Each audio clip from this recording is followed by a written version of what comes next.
Have you ever wondered about the weather around our school and the amazing things we can find in our surroundings?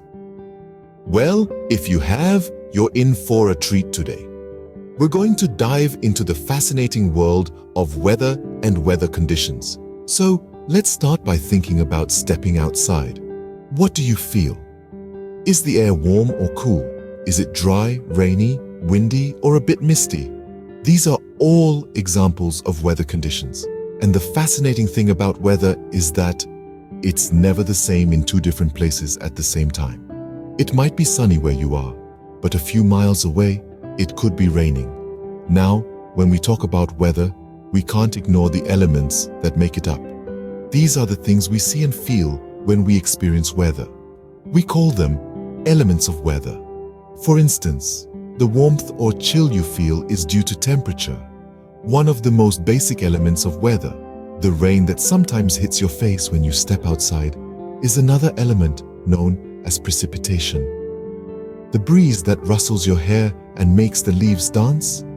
That's wind, another weather element. And the fluffy or ominous shapes you see when you look up at the sky, those are clouds, yet another weather element. What's really amazing is that we can measure these elements. With tools like thermometers, rain gauges, anemometers, and our own eyes, we can understand exactly what's happening in the weather around us. And why is it important to understand these weather elements? Well, by knowing about temperature, rainfall, wind, and clouds, we can plan our days better. Plus, it's just plain cool to know what's happening in the world around us. So as we step outside, we experience different weather elements. It's like a daily adventure, right in our own surroundings.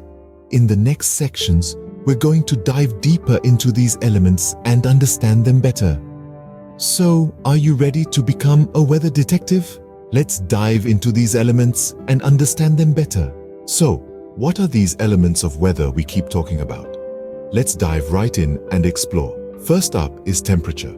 Think of the sun as a gigantic heater up in the sky, giving us heat. We can measure this heat using a thermometer in units called Celsius or Fahrenheit. When the sun is shining brightly, we say it's hot and dry. Next is rainfall, which we also refer to as precipitation. Here's a fun fact. The water from oceans, land, and plants turns into vapor because of the sun's heat. This vapor rises up, cools down, and transforms into clouds. And guess what comes from clouds? Rain. We can measure the amount of rain with a handy tool called a rain gauge, and we measure it in millimeters. Now let's talk about the wind.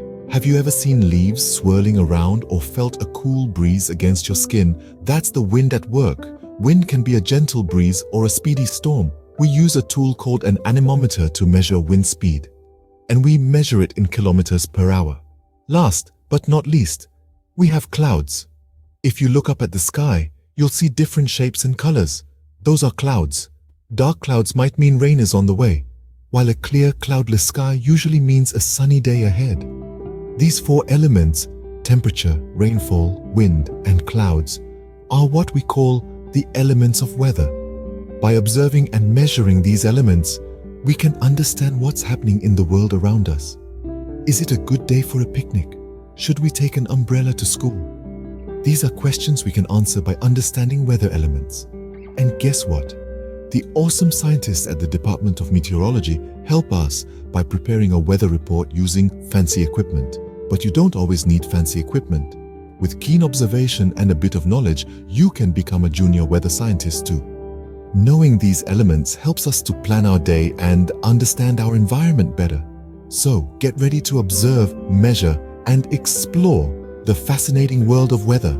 Now let's switch gears and think about the landscape around our school. This is where we dive into the concept of geographical features. So, what are geographical features? Well, they are the different elements we can see in our surroundings. When you step outside, take a moment to really look around. You might see highlands, which are areas of land that sit way up high, like hills or mountains. Perhaps there are buildings like houses, shops, or skyscrapers. You might see bodies of water such as streams and rivers. These are all geographical features. Even the roads we walk on, the playgrounds we play in, and the gardens we admire are geographical features. These elements, whether natural, like forests and rivers, or man-made like roads and buildings, make up the landscape around us. So, the next time you step outside, take a closer look at these geographical features. They form the picture or map of our surroundings. Ever thought about how we can represent these geographical features? Let's dive right into it. Just like a painter uses a canvas to create a masterpiece, we use a map to represent the geographical features around us. Think of a map as a giant canvas that allows us to paint a picture of our surroundings. But instead of using brushes and paints, we use lines, symbols, and colors. Imagine we're looking at our school from a bird's eye view, from way up high in the sky. We see the school building, the playground, the nearby river, and the towering mountains in the distance. Now we want to put all these features on a map. So we start with the school building. We draw a small rectangle to represent it. Next, we add the playground with a circle.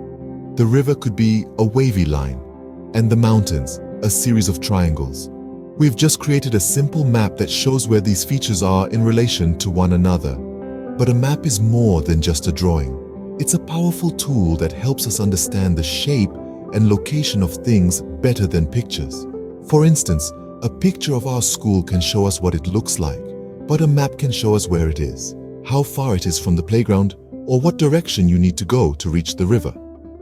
Maps also use something called a scale to represent distance. A scale might say that 1 inch on the map equals 100 feet in real life. This helps us understand how far apart things are in the real world. And finally, maps use a key or legend. This is a little box that tells us what each symbol or color on the map means. So, a blue line might represent a river, a green area might be a park, and so on. So, as little weather explorers and map makers, get ready to observe, measure, and map out the fantastic world around your